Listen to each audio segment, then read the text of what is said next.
So, back when I finished 100 episodes of One Piece, I did a video of my top 5 moments from the first 100 episodes of One Piece.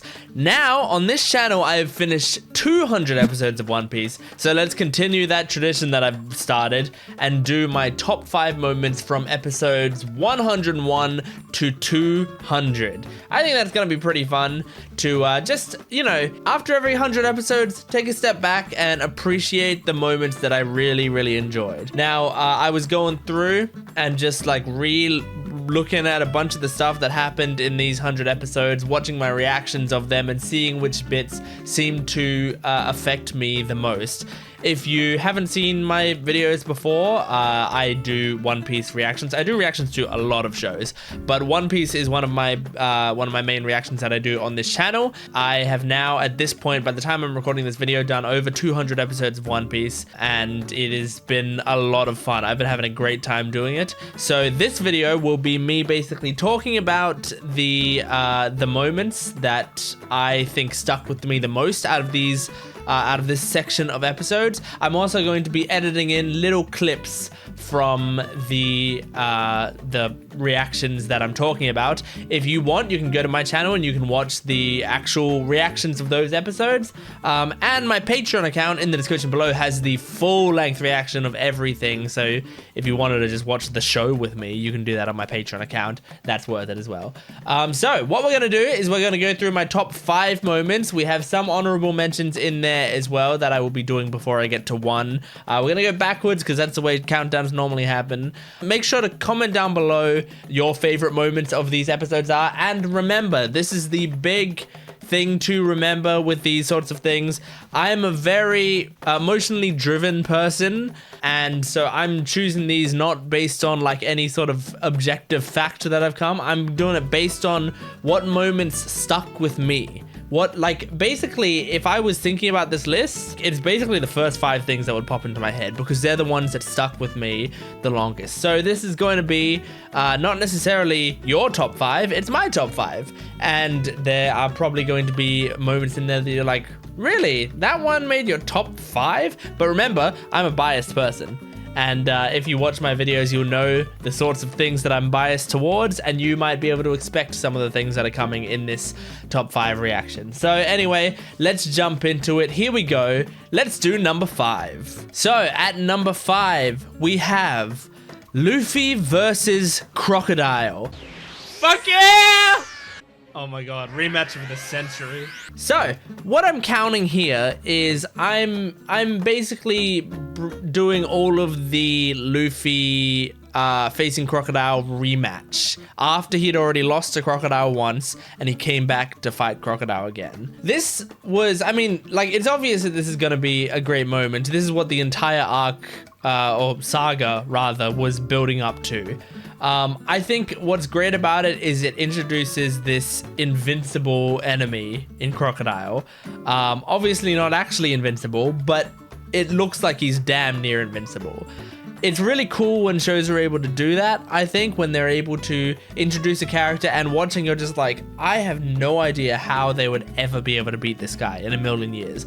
Those are always really good feelings, you know? So them being able to introduce this invincible enemy, I feel like in the future of One Piece episodes, and don't spoil it for me, but I feel like in the future, episodes in the future are gonna have more enemies that are like this, where they just have a power that it feels like there's no way you could ever beat them. But Crocodile, I think, is the first like big villain that's truly like that, you know? And he's a good taste of what the Grand Line is and what it should be.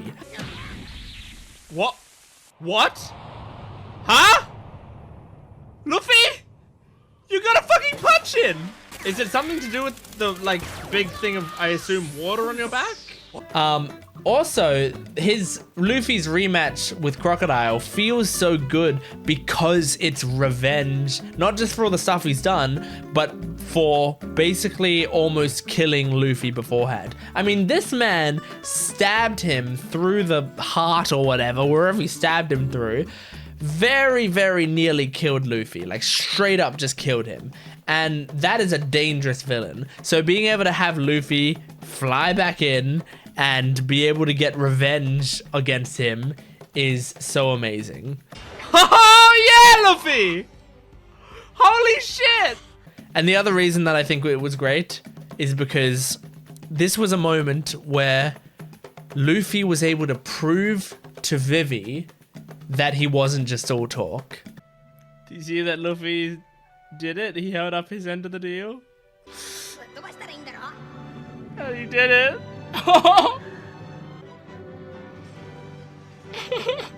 And I think that's something that's really important about this character moment was Vivi, I think, was going along, and we'll get more into the Luffy and Vivi dynamic very soon in another number coming up. Basically, Vivi had, you know, heard Luffy's words a lot of the time and understood what he was saying and respected him probably, but there's a difference between that and completely believing that he's going to be able to do this impossible task, you know? I think it would have been so easy for Vivi to think to herself that Luffy's never going to beat Crocodile. But then that moment when Crocodile goes in the air and she sees it and all the crew see it and everyone is like shocked and excited and she's just like in a state of being stunned, that's an amazing moment. Like that's absolutely worth being in the top 5 of the One Piece moments. At number 4, we have, and this one ties into what I was just saying, Vivi and Luffy fighting. The Vivi versus Luffy, Vivi punching Luffy scene. She can stand up for herself. Oh. Oh. I think this is a really great scene. Firstly, it sort of shows off that Luffy is not a fan of people undervaluing themselves. And that's something that I really appreciate about his character, and I think this is a great representation of what he's like. Luffy, from the start, has had pretty consistent motivations. He wants someone to do what they want to do, put themselves on the line to get what they want done, but don't throw away your life. I think he has a very clear line between letting yourself die to do something and risking your life to do something. And I really love that he's basically seeing Vivi putting her life on the line for the sake of other people, when what she can do instead is trust in all of them and put everyone's life on the line to be able to achieve that same thing and get everything she wants, you know? Luffy doesn't like people not valuing their own lives.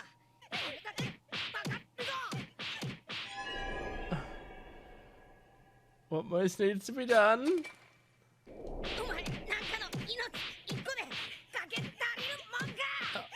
Uh-huh. It's like she's kind of playing it safe to try to make sure to not lose anyone else. And Luffy's stopping her from being able to play it safe. So it's a really interesting, like, I can't even articulate his thought process well enough, which means it's a pretty complex thought that they had to express during that scene. I also think it's brilliant because it streamlines the arc. Is he saying just beeline it to Crocodile? Alabasta Saga overall is decently paced, but my least favorite parts of the saga are the bits where it feels like they're just in a desert and they're just going somewhere, you know, like they're not doing anything, they're just traveling. They're going to a place, finding out something, going to another place. Like those parts of the saga are where it kind of drags a little bit. But the thing about that moment is they were just about to now once again go to another place and like do more of that. And Luffy just stops them. He goes, no, we're not doing that. You know what we should be doing? We should go to Crocodile's stupid face and punch him in his stupid jaw. And that's like, it's a very simple motivation, but it really works. And it's what the audience wants, you know? Like a lot of realistically, we actually don't, I think, care about the people of Alabasta in the same way that Vivi cares about the people of Alabasta, obviously. Most of them are faceless, nameless, you know, characters that we've never seen before, we don't have an attachment to, but we do have an attachment to our crew and Vivi. So the stakes aren't quite as much there, but what we do want is that revenge against Crocodile for all the shitty stuff he's done. What this does is it gives a great character moment, and it also makes the arc speed ahead to the bit that we're interested in. A lot of the time, I think shows should do more of looking at the arc as a whole and going, which of the bits people are excited for and how can we string them together so it doesn't lose momentum. And I like that he was able to streamline just a little bit of this saga into a great moment. I also think it is another example of One Piece having a pretty complex way of expressing their opinions, in that Luffy expresses a lot of his opinions through violence, whether it be him being violent to someone or someone else being violent to him, like him forcing violence out of someone. But we've seen it time and time again. When in the first episode, he punches Kobe a few times, you know? In a later episode, he gets Kobe to punch him, you know? Whenever he is expressing like displeasure with other people, he'll hit them or get them to hit him. And in this moment, he basically gets Vivi to start wailing on him. And I think this is great because it gives Vivi more character. Like, she's so frustrated in this moment that she's just gonna beat the shit out of Luffy. And it gives Luffy more character because he's gonna let Vivi beat the shit out of him. And he also gets a punch in on her as well, we can't forget. Which is like, he's like punching people into place, like making sure that they know how important this situation is.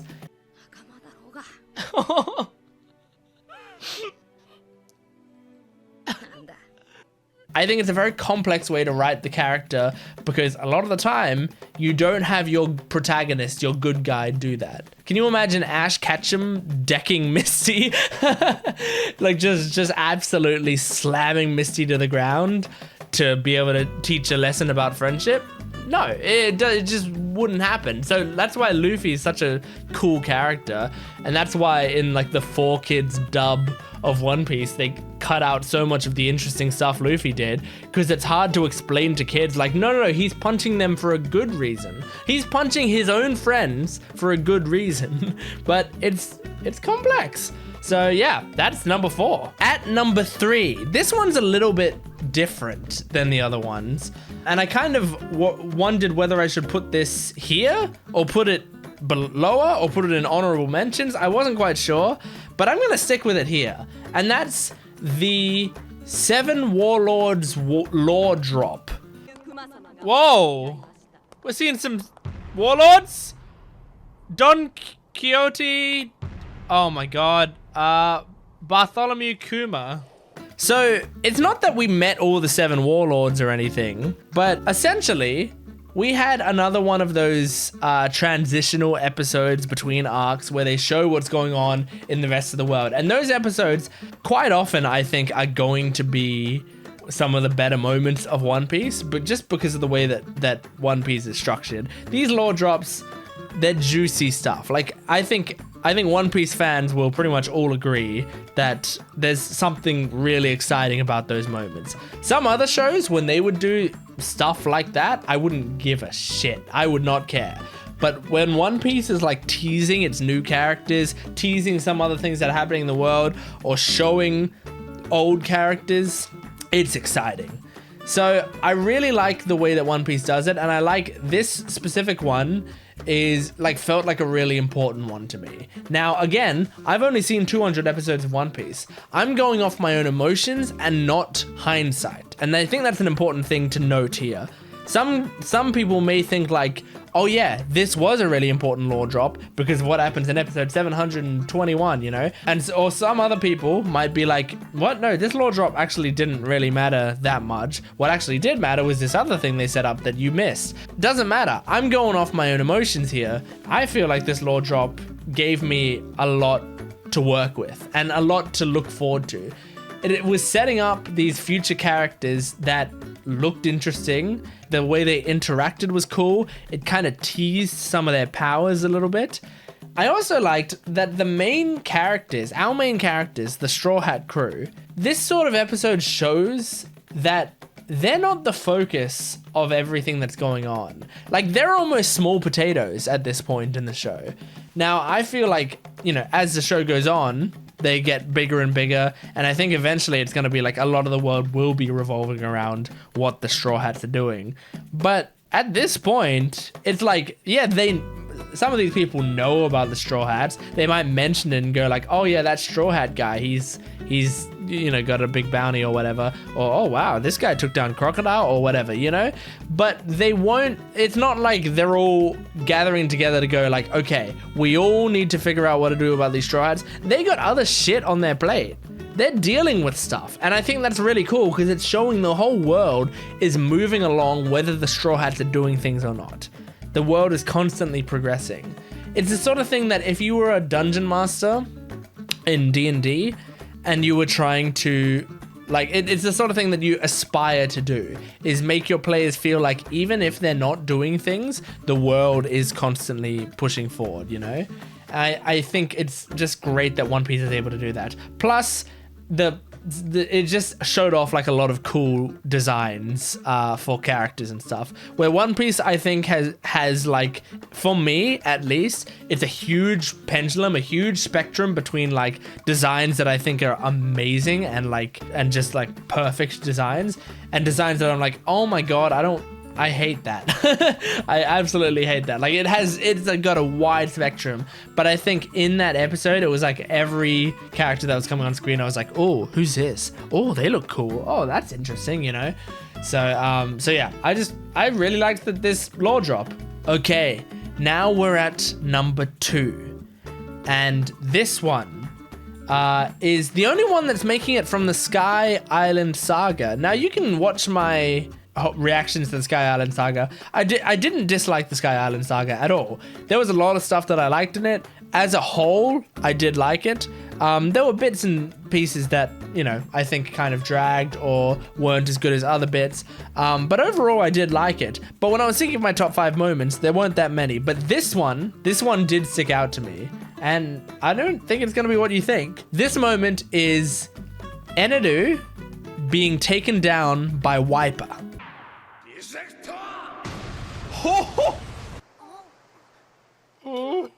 What happened? What happened? That's the moment, you know? There were a lot of good moments that I was thinking. I was thinking like, you know, possibly when we first see Eneru, or like when Luffy punches the bell, you know, or when Luffy is fighting Eneru. Like, I was thinking of all of those moments. But the bit that I kept thinking of was Eneru being hit by an impact dial from Wiper. There's a few moments that sticks with me. Firstly, I don't think it's the first mention of the Sea Prism Stones, but I think it's the most sort of prominent mention of Sea Prism Stones at this point in the show. Because, like, I feel like, and again, only seen 200 episodes, so I don't know how much they play into things in the future. But I feel like Sea Prism Stones seem like the kryptonite of this Superman world. So there is little doubt to me that Sea Prism Stones are going to continue to be a big part of this series, and they'll like pop up as a huge weakness to any Devil's Fruit character. And in this moment, it was like, you know, I think they had set up Sea Prism Stones before, but in this moment, it was like, it immediately flipped from a Wiper, what are you doing? You can't take this guy. Just stay back and let the big boys handle it, you know? Holy shit, dude. Whoa! He was quick. Oh, is he using the reject dial or whatever?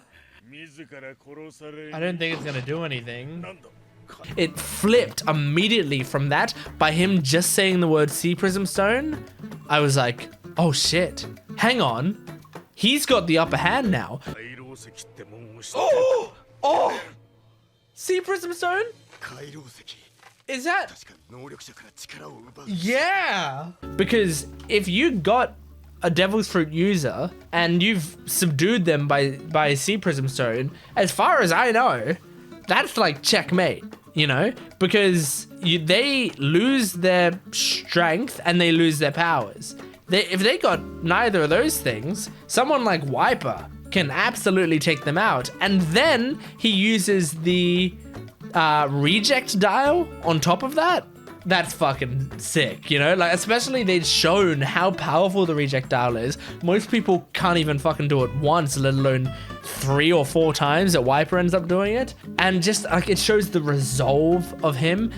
And if Eneru didn't end up having that sort of fail-safe that brings him back, which, you know, any sane person wouldn't have been able to predict. Like, that's just a crazy thing to have. If he didn't have that one weird fail-safe, Eneru would have been solo killed by Wiper, which is really cool, I think, because that's just a great way to show that Wiper is a cool character. He's like, he may not have like these powers, you know, he may just sort of be a dude, but he's a cool dude, and he means it when he's fighting for what he believes in, and when he puts himself on the line, we see he means it. So I think it's great because it immediately shot Wiper up in my like characters list from a character that I'm like, yeah, he's alright, he's decent, but he's kind of forgettable, to like no, this dude's a badass. Like, he's an utter badass. Oh my god, Wiper! You're fucking awesome. It was also a cool cliffhanger of the episode. Even though I knew Eneru was going to come back because of the way it's structured, Wiper wasn't going to be the one to take out Eneru. But I was still curious on how that's going to happen, and I really wanted to watch the next episode. So it was a great cliffhanger. And it also just shows the whole idea of Luffy in these sagas being like the last resort to everything. A lot of the time in One Piece, it shows these other characters trying to solve the problems time and time and time and time again. And once all else fails, Luffy comes in and cleans it up. I think it's just awesome. I think it's great. So those are the 5, 4, 3, and 2. Now, before we get to 1, let's do some honorable mentions. I've got 3 honorable mentions today. The first one is Sanji being having his Mr. Prince funny moment back in Alabasta. He's so cool! Oh, Sanji's never been so cool. The second one, and these next 2 honorable mentions are because I'm a major Nami simp, as a lot of you guys know. The second one is Nami getting a fight with her new weapon. But does she have a weapon now? Please have a cool weapon. Hmm? What was that? What is that? Sounding rods? And the third one, again, a beautiful Nami moment. It's when they want to use the knock-up stream to get to the Sky Island, and Nami turns on her navigator skills with the accompaniment of the OP. I love giving Nami a navigator moment with the theme music. And now, here it is. It's time for number 1. Now, I think if you watch my One Piece reactions, maybe even if you don't, maybe you'll be able to predict what this is. I think if you watch my One Piece reactions, you will be able to predict what this is. My number 1 moment. This is not just my number 1 moment of this batch of episodes. I think this potentially is in the running for my number 1 moment of One Piece so far, from the episodes that I've seen, all of One Piece. And that is saying goodbye to Vivi. Yeah, she's not coming, but she wanted to see them off.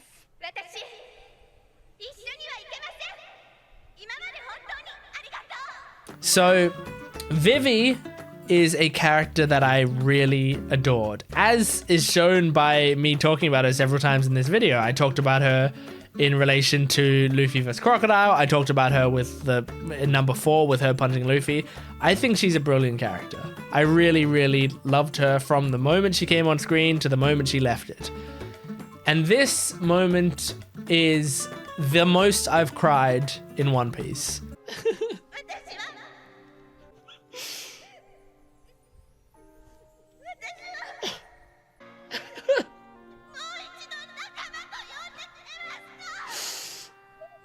Oh my god. Like, this is the number 1 crying moment for me.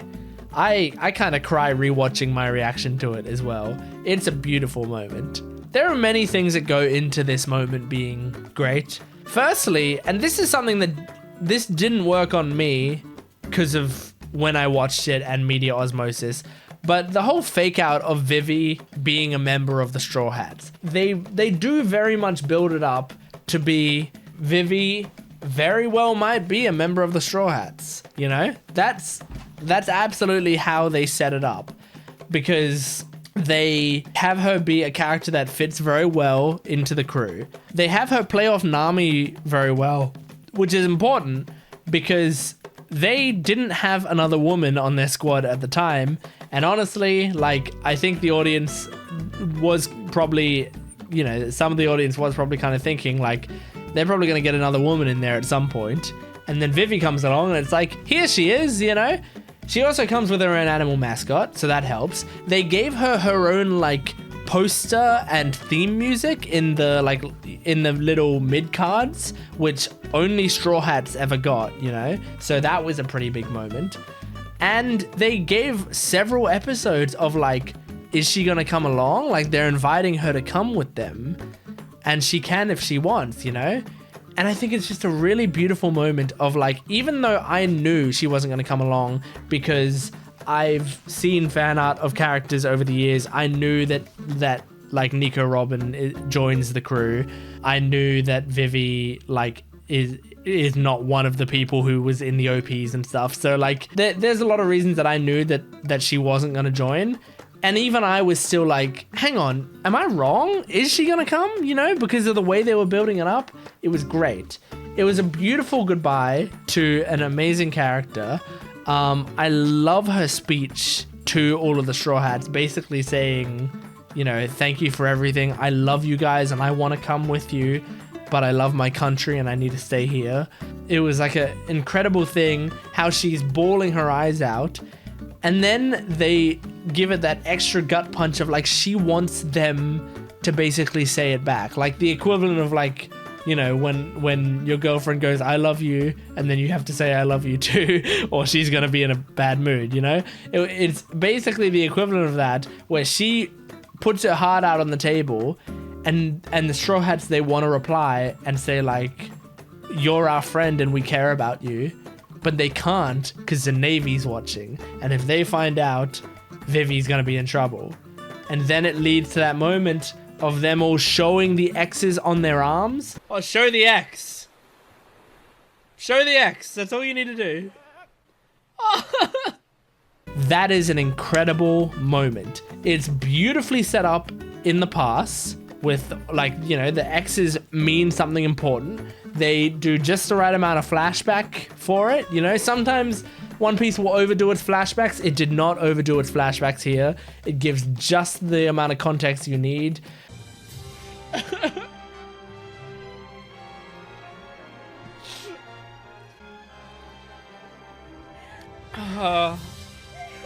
They all get to hold it up. It's a beautiful pose. Like, it's a very iconic pose of them all holding their arms up. It's accompanied by like cannonballs splashing in the water. So there's like water splashing all over them. And then to top it all off, the One Piece first OP music playing in the background. Why are they using the this is the first song, the first OP. We are. Fuck yeah. I mean, it's absolutely incredible. You know, the voice acting, the music, the build up, the pacing of the scene, it makes me bawl my eyes out. I have no notes. I have no complaints about the way they did this. This was amazing, and when I look back at moments of One Piece so far, my top two moments are Vivi's goodbye, and in the first 100 episodes, in episode 37, Nami having her like Arlong Park breakdown. Those two moments are ones that like I will watch those scenes again and again, and they will make me cry again and again. It just makes me think, like, in season 1 of the One Piece live action, they had the Nami breakdown moment, and that made me bawl my eyes out. If the Vivi goodbye is done well in One Piece live action season 2, I imagine it's probably going to be in season 2. I'm going to have no more liquid in my body. I'm just going to be crying all year. So yeah, that's number 1 of my top 5 moments. That is so awesome.